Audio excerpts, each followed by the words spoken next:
Francis made a critical error in his attempted ending of the Latin Mass. I'll go over that now, but it's become obvious that it was an overplaying of his hand, and it was all done in a sloppy way. Some speculate that the document was rushed out and was not written by him at all. That's not true. He probably didn't write the document himself, which they practically admitted in Rome when they said it was on his third draft, and earlier drafts had been deemed too harsh by the committees that looked at it. But Francis did approve any document that's officially released by Rome. He does this with everything that's officially released by the Vatican. And once he puts his name on it, it becomes his document. And if anything is 100% Francis, it would be Traditionis Custodes. And ghostwriting documents for popes isn't a new practice anyway. This has been going on for several hundred years. But there is a growing consensus that Francis, the Great and Merciful, overplayed his hand, and it was just too much. And moving forward, it will be seen as a critical error in his pontificate. I am confident of that. Let's take a look at why. That out of the way, here's the essential hypothesis that I and others have been making. The Church in the post-conciliar era for at least the last 20 years has had a sort of internal peace that came from Benedict XVI's promulgation of the theory of the hermeneutic of continuity, which had been proposed in John Paul II's papacy, and which really came to life with Summorum Pontificum, which itself permitted the Latin Mass to be said by any priest without any permission being needed by his bishop. In writing, anyway. In practice, of course, that didn't actually happen, with bishops using their authority to make life miserable for priests who wanted to offer the Latin Mass, but on paper, any priest who wanted publicly to offer the Mass could do so unimpeded. What's more, any parish that had parishioners who wanted it had the right to have it offered at their parish if they asked their priest for it. That also rarely was taken advantage of by priests, many of whom themselves don't like the Latin Mass, the same way that a toddler really doesn't like to eat his broccoli. But again, in writing, the Mass had been restored to some degree. And the consequence was growth of Latin Mass offerings and what Cardinal Sarah called the mutual enrichment of both rites, where in this case the offering of unicorn Masses, or what gets called reverent Novus Ordo Masses, grew as well. The hermeneutic of continuity, for those who don't know, is the hypothesis that rejects, frankly, my position that the Second Vatican Council constituted a disjunction or breaking with the historic stances of the Church on a wide variety of topics. The hermeneutic of continuity says that Vatican II and what came after, including the new Mass, has to be understood in light of the traditions and previous understandings of things in the Church, and that it could be done so coherently. Apparently, Francis the Great and Merciful agrees with me because several months ago, he said Vatican II was the magisterium and that the unique interpretations were forbidden, which was the first undermining of the hermeneutic of continuity. And the second being his unilateral declaration that the new Mass was the unique expression of the Roman rite of liturgy, thus stripping the Latin Mass of its status as even an extraordinary form of the Roman rite of liturgy, despite it going back 1,500 years or more in the history of the Church. And I'll say it again here, no, the Tridentine Mass does not come from the Council of Trent. That is one of those great misunderstandings of history that the modernists like to slap us around with. But Francis's critical error is the ending of the hermeneutic of continuity. This goes beyond, well beyond his ending of access to the Latin Mass, the beginning of the ending of the Latin Mass itself. The Superior General of the Society of St. Pius X a week ago put out the official response from the SSPX to Francis's move against sacred tradition, and in it he made this point, quote, "The Motu Proprio Traditionis Custodes and the letter that accompanied it have caused a profound upheaval in the so-called traditionalist movement. We can point out, quite logically, that the era of the hermeneutic of continuity, with its equivocations, illusions, and impossible efforts, is radically over, swept aside with the wave of a sleeve." End quote. I have that full letter recorded and uploaded here on YouTube if you want to hear it for yourself. But he's not wrong. The hermeneutic of continuity is gone, consigned to the dustbin of history. Father Pagliarani isn't the only one to have pointed this out either. Father Raymond Blake, an English priest with a strong presence on Twitter, said that Francis has validated the central claim of the SSPX, that Vatican II ushered in a new faith. Quote, "If the Pope and Traditionis Custodes is right, then Benedict XVI's hermeneutic of continuity is wrong. Therefore, Vatican II and the Novus Ordo brought in something new, which is incompatible with what preceded it.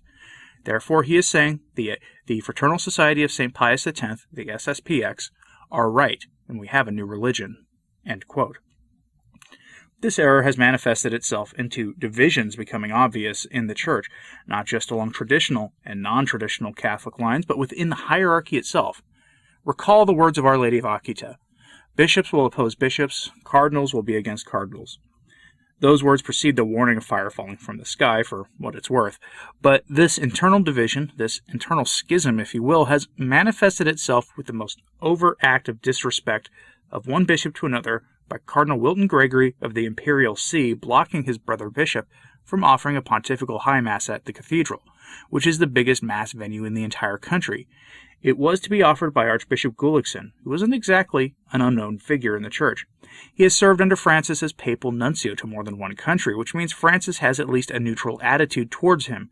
He's part of the club, as it were, or at least not outside of it, and Cardinal Gregory just blocked his highly anticipated pontifical high mass from occurring in the most overt act of disrespect we've seen among the bishops since the document's release.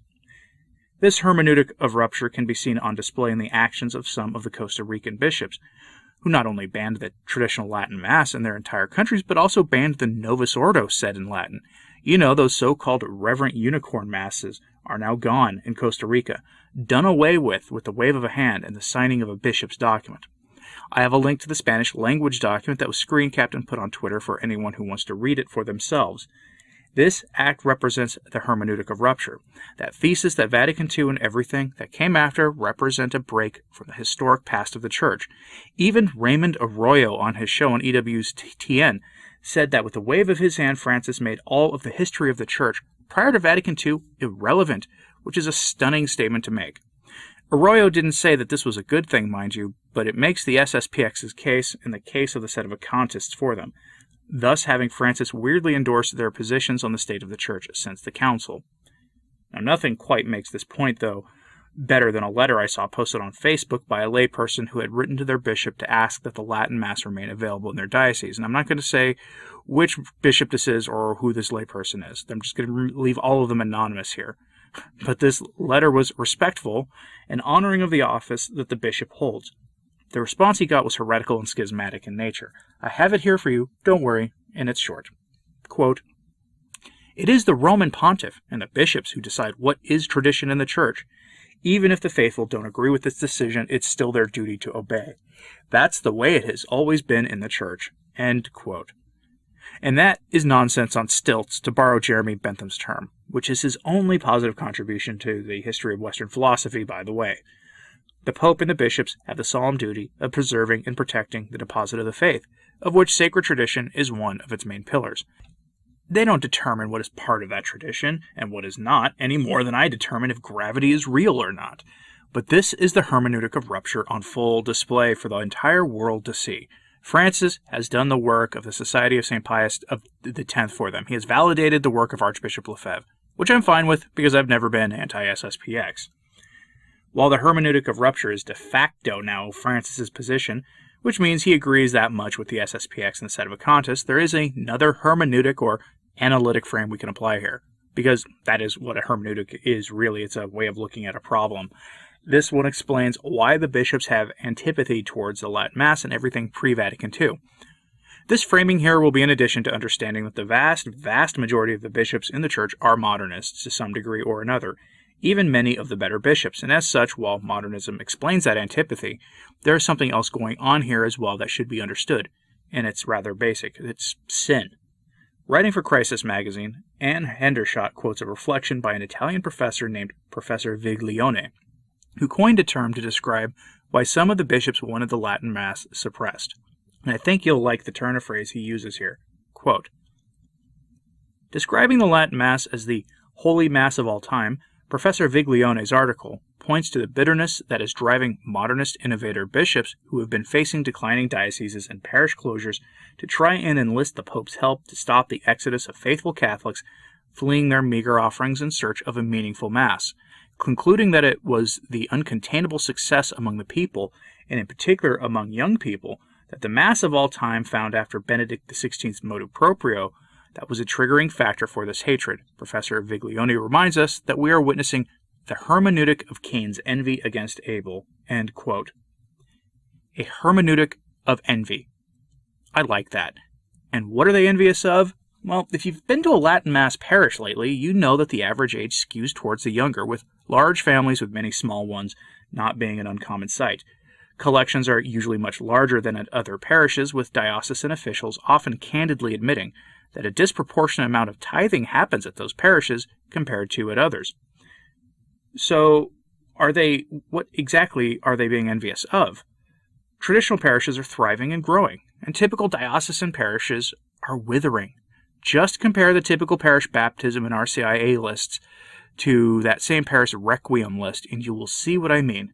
So remember, that hermeneutic of envy is part of all of this, and that hermeneutic of envy is also part of the silly calls for trads to obey Francis on this wicked act and to go back to the Novus Ordo and make the new Mass somehow trad. But that is Francis's critical error. It has made it abundantly clear that the Church before Vatican II and after are fundamentally different, and it's of course now manifesting itself with hot words between various bishops. He's proven that it's not merely in how the faith is expressed that's different, but in what is believed and in how we worship. The Mass is always the expression of what we believe, and it is why you won't hear traditional Catholics saying negative things about the liturgies of the Eastern rites of the Church as long as those Eastern liturgies are in their traditions expressed, meaning not altered by Vatican II. The Mass is the lex orandi, lex credendi of the faith. The how we believe is the how we live of the faith. And once that is accepted for what it is, the entire reasoning behind ending the Latin Mass by the living, breathing embodiment of the spirit of Vatican II himself becomes rather obvious. And in so doing, Francis has caused mass attendance at the SSPX, FSSP, Institute of Christ the King Sovereign Priest, and with various traditional religious communities to explode. Short of Caesar taking the Mass from us again in the fall, which may very well happen if you're paying attention, we can expect this to continue into the foreseeable future. Francis did this himself, not some YouTube commentator, which some people are rather blaming for this, which still causes me to laugh every time I think about it. Now, what do you think about this? Am I right that this was Francis's critical error? While I expect Francis will take more action against traditionalists, this is the first major move, and the consequences might not be what he expected. Perhaps he'll be the Pope to declare the SSPX in schism, which will be as valid as excommunicating Lefebvre was, which is to say, not valid at all. But beyond that, let me know your thoughts in the comments, please, and like and subscribe if you haven't. It really does help. As always, pray for the Church. I'm Anthony Stein. Ave Maria.